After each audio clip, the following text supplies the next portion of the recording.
சிறுவனும் ஆமையும். ஒரு அழகிய பட்டணம் கடற்கரை அருகில் இருந்தது. அந்த கடற்கரையின் அருகே ஒரு சிறிய வீடு இருந்தது. அங்கே ஒரு சிறுவன் தன் பெற்றோருடன் வாழ்ந்து வந்தான். ஒவ்வொரு நாளும் அந்த சிறுவன் காலையில் எழுந்ததும் கடற்கரை ஓரத்தில் சற்று தூரம் நடந்து சென்று பின்பு வீட்டிற்கு திரும்பி வருவான். அந்த கடற்கரையில் நிறைய ஆமைகள் இரவிலே வந்து கடற்கரையின் மேட்டில் பள்ளத்தை தோண்டி முட்டையிட்டு மீண்டும் பள்ளத்தை மண்ணால் நிரப்பிவிட்டு கடலில் சென்றுவிடும். இந்த சிறுவன் சில நாட்கள் அவைகளை பார்த்திருக்கிறான். அவைகள் கடற்கரைக்கு வருவதும் மெதுவாக நடந்து செல்கிற அழகையும் பார்த்து மகிழ்ச்சி அடைவான். ஒரு நாள் சிறுவன் காலையில் கடற்கரையில் நடந்து சென்று கொண்டிருந்த போது ஒரு ஆமை கடற்கரையில் மல்லாக்க படுத்து கிடந்தது. அந்த ஆமை இரவிலே வந்து முட்டையிட்டு மேட்டிலிருந்து திரும்பி கடற்கரையை நோக்கி செல்லுகிற போது மல்லாக்க விழுந்துவிட்டதை தெரிந்து கொண்டான். சிறுவன் ஆமையின் மீது இரக்கம் கொண்டு அதை தூக்கி விட்டான். அந்த ஆமை மெதுவாக நடந்து சென்று கடலில் நீந்தி செல்லும் முன் அவனை பார்த்து அவனுக்கு நன்றி சொல்லும் விதமாக தன் தலையை அசைத்துவிட்டு கடலுக்குள் சென்று விட்டது. அதற்கு பிறகு அந்த சிறுவன் சில நாட்கள் கடற்கரைக்கு செல்லவில்லை. ஆனால் அந்த ஆமை தினமும் காலையில் கடற்கரை அருகில் வந்து அவனை காணாமல் கவலையோடு திரும்பி போவது வழக்கமாயிருந்தது. அதற்கு பிறகு சில நாள் கழித்து சிறுவன் கடற்கரைக்கு ஓரமாக நடந்து சென்றுவிட்டு வீட்டிற்கு திரும்பிக் கொண்டிருந்தான். அப்போது கடற்கரையில் அவனுக்காக காத்திருந்த அந்த ஆமை சிறுவனை பார்த்ததும் தன் இரு முன்னங்கால்களால் தண்ணீரில் அடித்து துள்ளியது. அந்த ஆமை சிறுவனை பார்த்து, நண்பா, நான் சில நாட்களாக உன்னை காண காலையில் கடற்கரைக்கு வந்து சென்று கொண்டிருக்கிறேன். நீ ஏன் வரவில்லை? இன்று உன்னை பார்த்தது எனக்கு மிகவும் மகிழ்ச்சியாயிருக்கிறது என்றது. சரி சரி, உன்னை பார்த்ததிலும் எனக்கும் மகிழ்ச்சிதான்.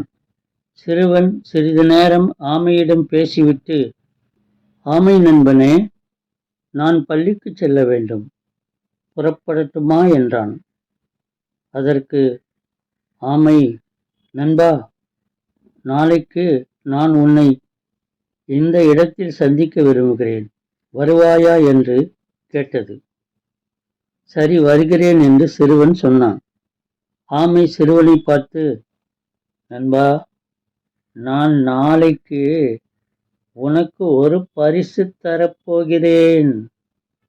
நாளைக்கு நீ வரும்போது கையில் ஒரு வாளி கொண்டு வா என்று சொல்லிவிட்டு ஆமை கடலுக்குள் சென்று விட்டது.